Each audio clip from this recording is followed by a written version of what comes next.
Praise the Lord. கர்த்தருக்கு மகிமை உண்டாவதாக. நேற்றைய தினத்தில் ஒரு நல்ல வார்த்தையை கேட்டுங்க. நான் வீட்டில் போய் நானும் கேட்டேன். ரொம்ப பிரயோஜனமாக இருந்தது எனக்கு கூட. நாம் பிழைத்திருக்கிறோம் ஏசப்பாவால் அப்படின்னு சொல்லி எனக்கு ரொம்ப திருப்தியாக இருந்தது.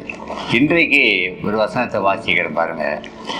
இயேசுவை அவங்க அப்பா தேவன் பரிசுத்த ஆவியினாலும் வல்லமையினாலும் அபிஷேகம் பண்ணினார். தேவன் அவரோடு கூட இருந்தபடினால அவர் நன்மை செய்கிறவராகவும் பிசாசினால் அகப்பட்ட யாவரையும் விடுவிக்கும்படிக்கு அவர் சுற்றி திரிந்தார் என்று அப்போஸ்தலர் 10:38 சொல்லப்பட்டிருக்கிறது. நான் சொல்லுகிற ஆண்டவர் ஒரு இடத்துல உக்காந்துக்கின்னு எல்லாம் ஏங்காட்ட வாங்கன்னு சொல்கிறவர் இல்லை, புரியுதுங்களா? அவர் சுற்றி திரிஞ்சாராம். அவர் இந்த பூமியில் இருந்த நாட்களில் சுற்றி திரிந்தார்.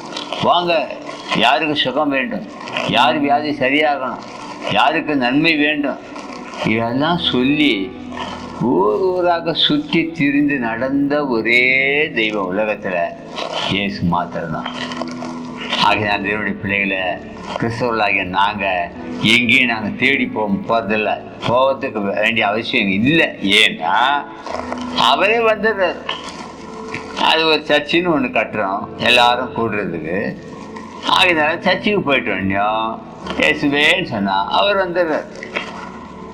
கர்த்தருக்கு ஸ்தோத்திரம். அதனால் இந்த தெய்வத்தை வணங்கத்துக்கு பல கோடி மைல்களுக்கு அப்பால நாங்கள் போக வேண்டிய அவசியமே கிடையாது. அவர் பிறந்தது எங்கே? ஆசியாவில் மத்தியமான ஒரு இடத்துல, அது பெத்லகேமில் பிறந்தார். அங்கே நாங்கள் போக வேண்டிய அவசியம் கிடையாது. இருக்கிற இடத்துல இயேசுவேன்னா அவர் வந்துடுவார்.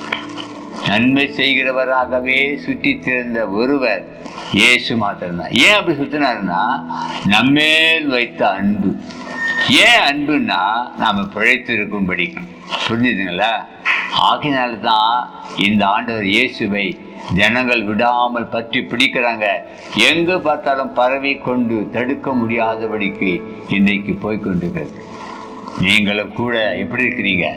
கர்த்தர் உங்களை ஆசீர்வதிக்க வேண்டுமானால் நீங்கள் கூப்பிடுங்க, வீட்டில் அவர் வந்துடுவார். நீங்கள் தேடி போக வேண்டிய அவசியம் கிடையாது. God bless you. கர்த்தர் உங்களை ஆசீர்வதிப்பார்.